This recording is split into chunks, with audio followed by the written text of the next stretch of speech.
গরম বাইক না না জিনিসের কাটিং তো আর গোল আছে মানে আমি এরকম লাঞ্চ তো মানুষ দেখি 2 কিলোমিটার বেশি মন হতে যায়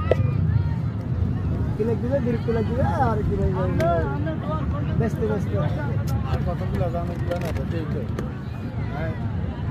2010 সালে করা ছিলাম 2001 সালে ছিলাম 2001 সালে তো আমি তখন যুবককাল মানে যুবককাল ধীরে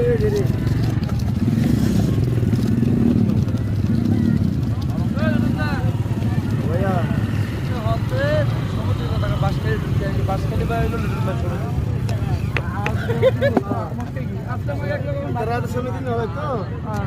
কেন কেন আরো বোঝানো আছে তাহলে